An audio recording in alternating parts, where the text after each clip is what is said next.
Shalom, Vracha Beshem Hashem, Naaseh ve Natzliach. Bezrat Hashem, un shiur un peu spécial aujourd'hui, en ce lundi 18 du mois de juillet, 19 du mois de Tammuz. Un sujet qui m'a été demandé sur le thème de la schizophrénie, donc qui va faire donc partie de ces cours La maladie de l'âme, numéro 3, puisque nous allons parler maintenant de la schizophrénie, sujet acheté par une personne anonyme qui demande que ce shiur soit pour la Refoua Shlema de tous les malades d'Israël. Alors il est évident que, je le rappellerai à tous ceux qui nous écoutent, je ne suis ni psychiatre, ni médecin, ni psychologue, je suis ce que je suis, un autodidacte de la vie sur certains domaines, même si j'ai des diplômes par contre dans d'autres sujets, comme la rabbanout. On va étudier Be'ezrat Hashem, Ishtabar Videl Shmola, le domaine de la schizophrénie.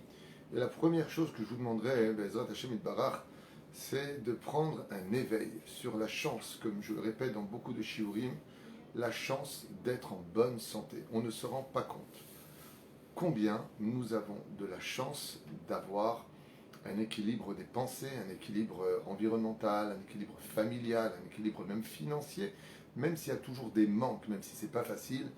La plus grande richesse de ce monde, c'est la santé. Et donc ce sont des sujets qui sont prenants, qui sont intéressants.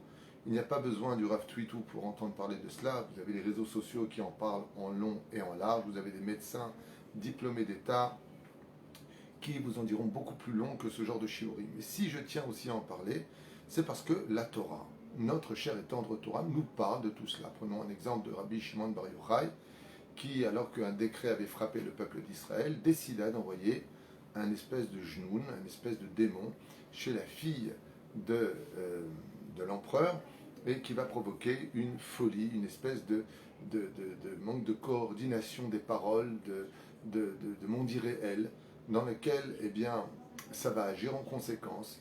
Et quand on définit un petit peu les commentaires de la Gemara, ça se rapproche beaucoup de la schizophrénie. Alors bien entendu, il y a d'autres exemples qu'on peut trouver chez certains personnages du judaïsme. En tout cas, la Torah ainsi que le Shulchan Aruch nous dit effectivement que quand on vient voir un rave pour un problème ou une pathologie qui pourrait s'installer, qu'est-ce qu'on doit faire et qu'est-ce qu'on doit prendre en compte dans ce genre de choses. Alors bien entendu, nous avons, nous les juifs, d'abord et avant tout la prière. Le fait de prier à Kadosh Baruch Hu tous les jours pour que, avant que ne vienne la maladie, nous puissions troufa kadma lamaka. La Torah nous dit toujours, avant que ne vienne le problème d'argent, de santé, de divorce ou toute autre chose qui pourrait être très lourd à assumer, prie toujours le ciel pour que toi et ta descendance et ton peuple ne soient jamais malades. Celui qui demande à Dieu, ça me rappelle l'histoire du fils qui est parti voir son père parce qu'il a fait une grosse bêtise. Il dit papa, fais-moi ce que tu veux, mais ne me prive pas de manger, ne me prive pas de sortir, ne me prive pas. Il lui a sorti tellement de choses, le reste tu peux. Il dit mais mon fils, il reste plus rien. Il lui dit t'es le père, tu trouveras peut-être quelque chose qui ne me dérange pas. Ainsi donc sont les prières. Quand on vient dire à Kadosh Baruch Hu, Hachem, ne me punis pas dans la santé, ne me punis pas dans l'argent, ne me punis pas dans la mort, ne me punis pas. Je t'en supplie, toi qui es Dieu, Bezrat Hachem, trouve un truc qui soit plus léger. Ainsi, le Créateur du monde, il dit Troufa Kadma Lamaka. Quand tu es capable de demander à Dieu, Bezrat Hashem, de toute ton âme, dans ta hitbo des doutes, vous ne savez pas combien la méditation joue un rôle très important médicalement parlant. Je ne parle pas simplement dans le contact spirituel entre un homme et son Créateur, comme un fils qui parlerait à son père. Je parle aussi sur le domaine médical. Vous ne savez pas combien on peut retirer de boue qui est à l'intérieur de nous, qui nous empêche de voir la lumière du jour, parce que on ne parle plus, parce qu'on s'est renfermé, parce qu'on n'arrive plus à communiquer. D'où l'importance de pratiquer vraiment la méditation. On avait parlé du sport, on a parlé du fait de faire des efforts dans le social, et puis surtout de parler des problèmes avant qu'ils n'interviennent. Donc la Torah, bien entendu, par le mérite des mitzvot, par le mérite de l'étude de la Torah, peut grandement accompagner le système médical. L'un n'est pas du tout en contradiction avec l'autre, comme on l'a déjà expliqué pour d'autres maladies. Alors on commence tout de suite avec la schizophrénie. Qu'est-ce que, dans l'absolu, la schizophrénie?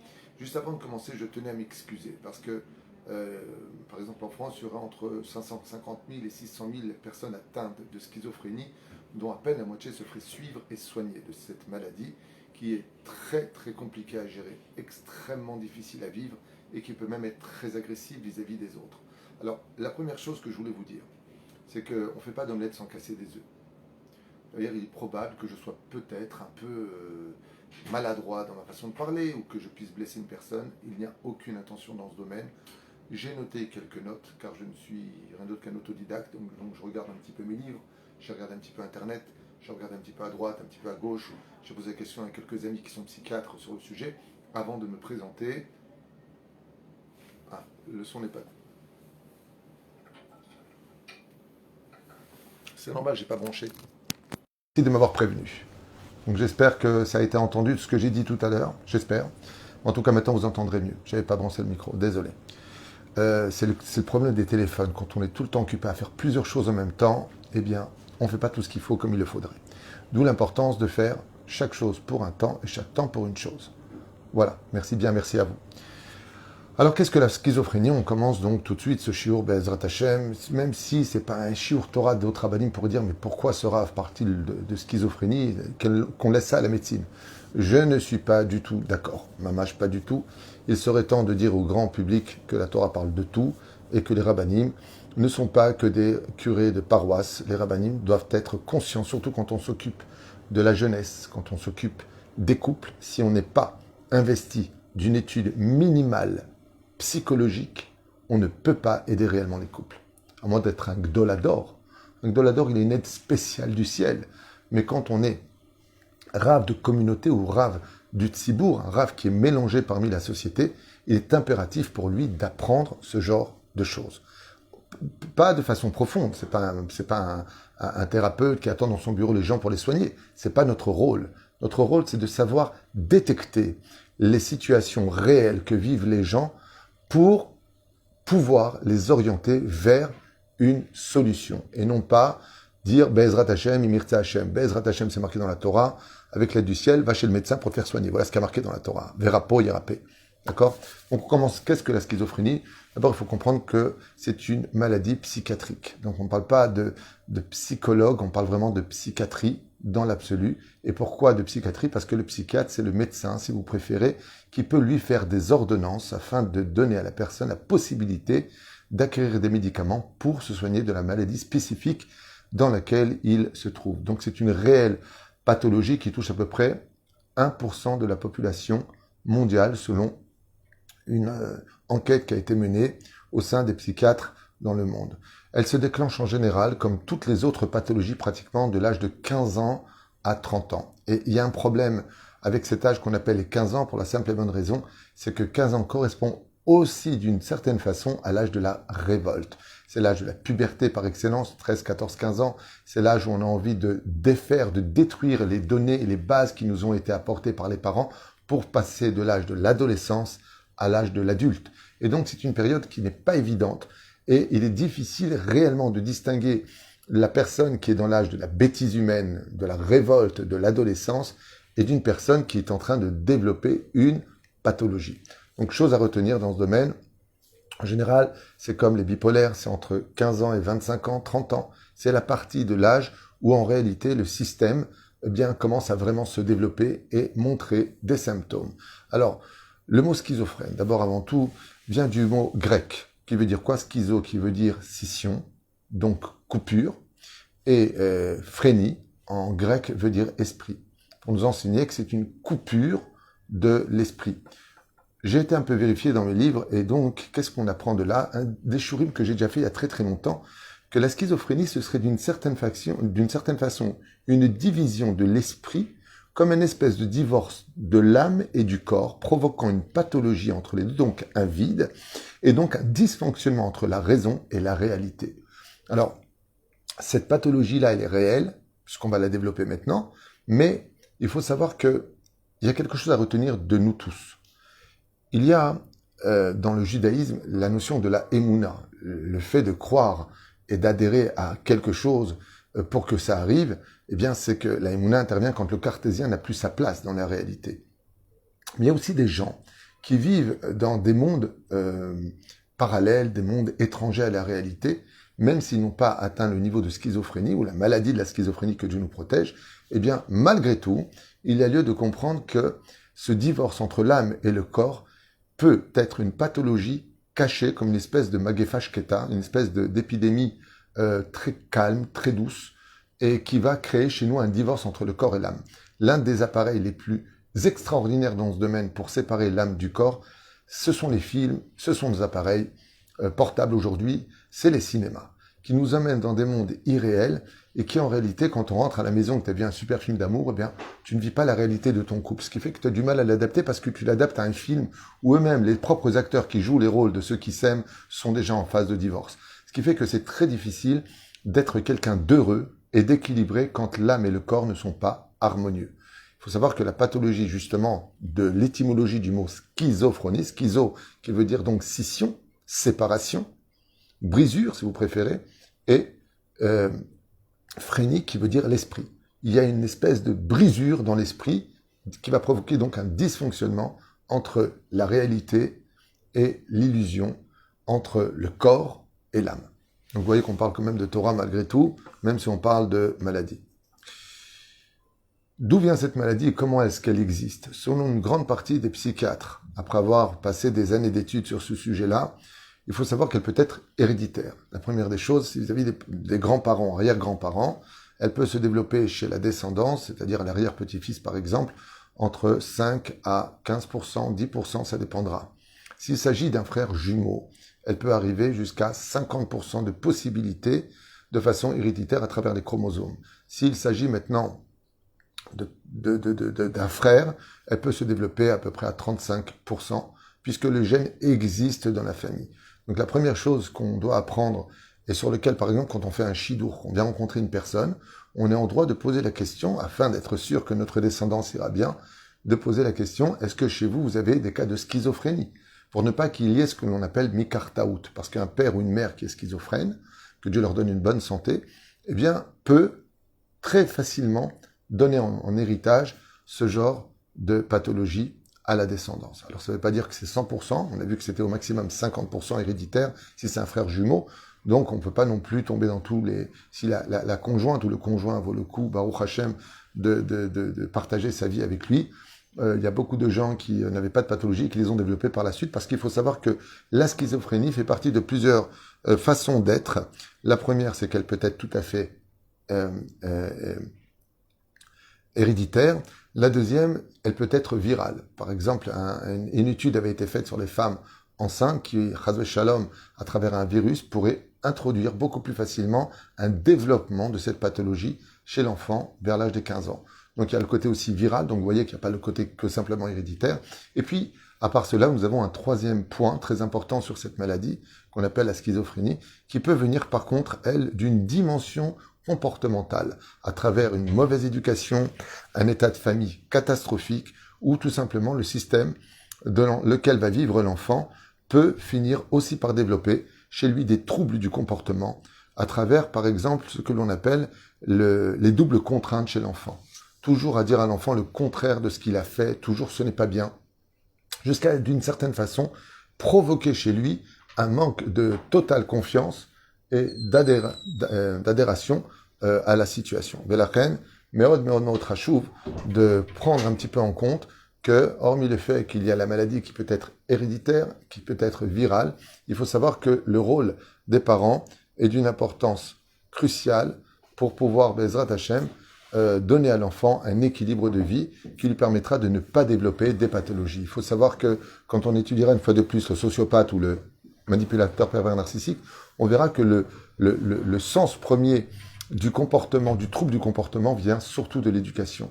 D'où l'importance, j'insiste toujours lourdement sur ce sujet-là, que si on a envie de se prendre la tête avec sa femme et qu'on a des enfants, on aille dans sa chambre. On ne donne pas en spectacle et on ne reprend pas nos enfants sur des choses sur lesquelles, quand papa a dit blanc, maman ne dit pas noir. Il faut qu'ensemble, les médecins préviennent sur cette pathologie que le fait, comme je l'ai noté ici, à propos du comportement, ce qu'on appelle les doubles contraintes chez l'enfant. C'est-à-dire que l'enfant, il fait ce que sa mère lui dit, le père lui dit ce que tu as fait, c'est n'importe quoi.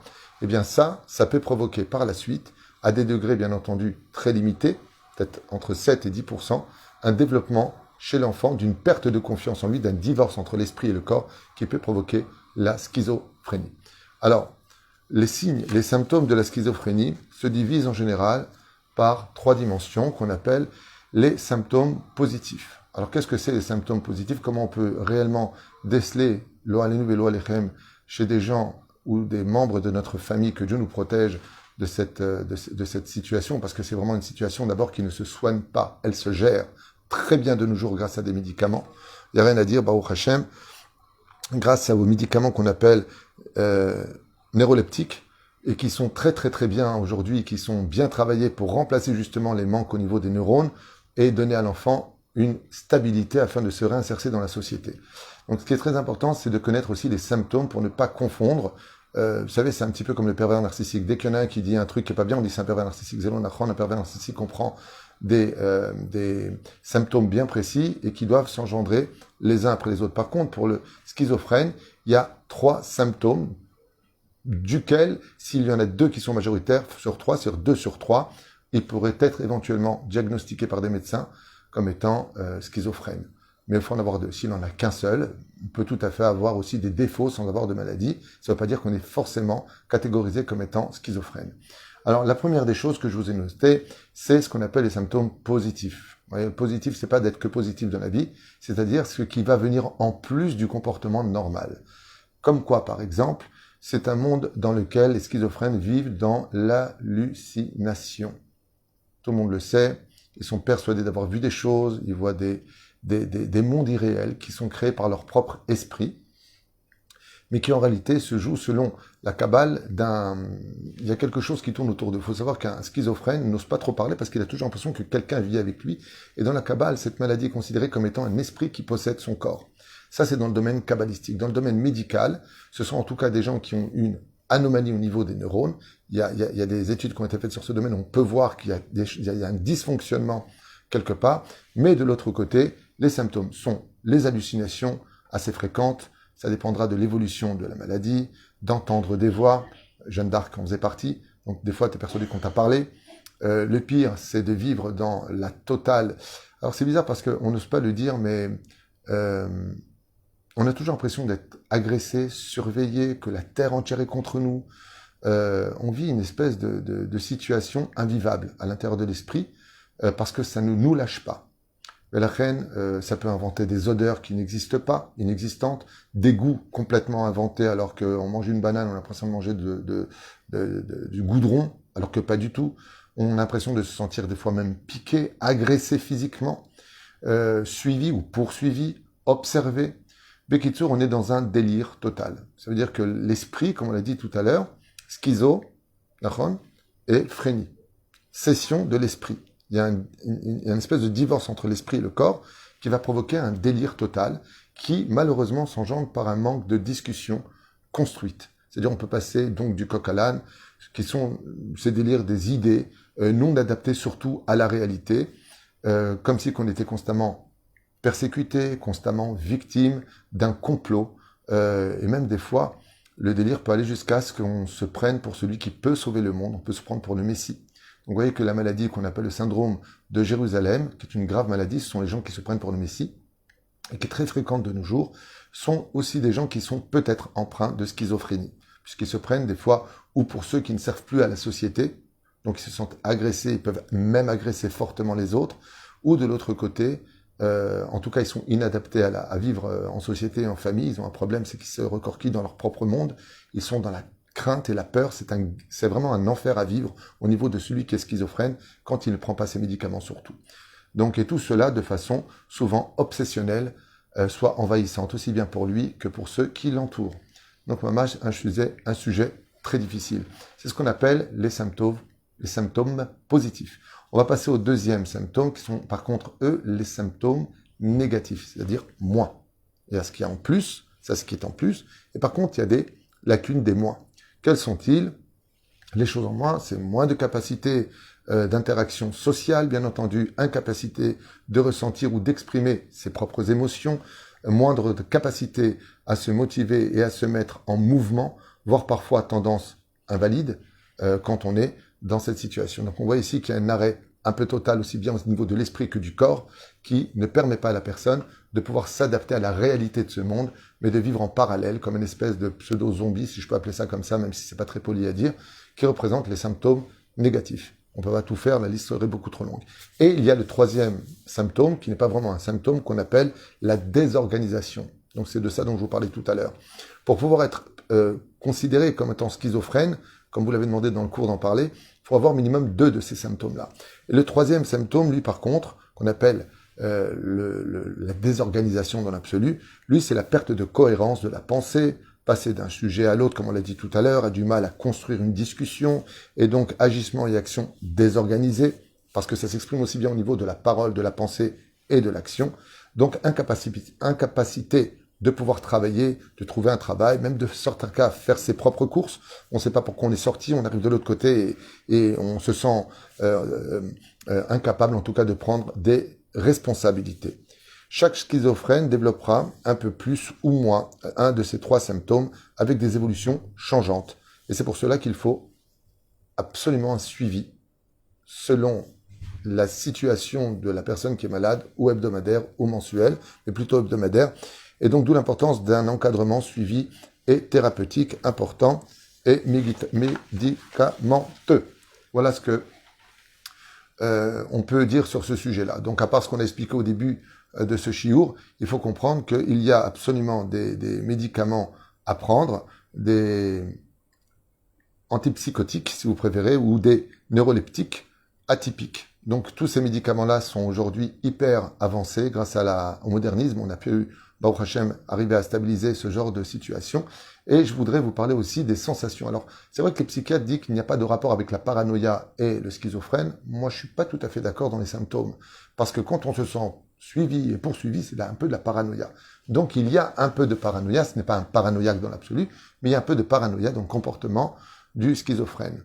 Avec des sensations d'être toujours, avoir l'impression d'être enfermé dans son corps. Pour expliquer un petit peu ce que subissent ces gens qui sont atteints de cette pathologie, lo alechem, sensation d'être enfermé dans son corps, impression qu'on nous a menti toute notre vie sur les réalités de ce monde, donc automatiquement on va se créer des mondes parallèles dans l'esprit, imaginaire bien entendu, qu'on nous cache toujours des secrets, qu'on se sent jugé par son propre entourage, que quoi que l'on fasse, on est toujours la victime des autres, ou s'enfermer des fois même dans le noir afin de disparaître à la réalité de ce monde. On se persuade que tout le monde nous manipule, que tout le monde nous veut du mal, on souffre de troubles de la pensée jusqu'à provoquer des hallucinations, des mirages, entendre des voix, se sentir persécuté constamment, qu'on nous veut du mal, qu'on nous souhaite du mal et souhaiter par contre donc du mal aux autres pour leur sécurité. On a peur de sortir souvent de chez soi, donc là ce que je vous ai noté ici, c'est des témoignages de personnes qui racontent leur maladie. Donc c'est une vie où on ne vit que dans des films intérieurs. On s'imagine des choses sans fin et imaginaires dans l'angoisse et la peur d'exister. Et pire encore, des fois, d'en arriver à se protéger en voulant blesser les autres, en réalité pour se protéger soi-même, étant persuadé que tout le monde voulait du mal. Apprendre à gérer ses émotions, c'est la solution. Donc la méditation, comme j'en parlais tout à l'heure, lire des livres, occuper notre esprit pour ne pas qu'il nous envahisse de lui-même.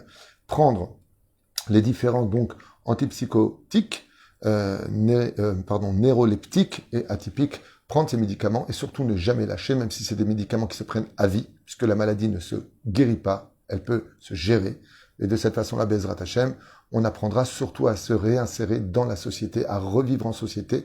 Et donc la meilleure façon d'y arriver, c'est de cesser d'avoir peur et d'apprendre à aimer tout simplement les autres, à faire plus confiance. Comme le dit le Rambam, dans justement ses enseignements sur la médecine, quand on est dans la crainte et la peur que tout le monde nous veut du mal, il faut passer dans son esprit et ordonner son esprit à accepter l'idée qu'on est aimé, que tout le monde nous veut du bien. Il faut s'en auto-persuader, tout comme la folie nous persuade du contraire. Eh bien, il faut être aussi fou pour se persuader du contraire, que pas tout le monde est mauvais sur Terre, et qu'en réalité, le pire ennemi que nous avons, c'est nous-mêmes. Voilà plus ou moins ce que j'ai retenu de ce shiur sur la schizophrénie, que je voulais vous faire partager, puisque c'est un shiur qui m'avait été demandé. Be'ezrat Hashem, on vous souhaite une grande réfoua shlema, de lire beaucoup de Teilim.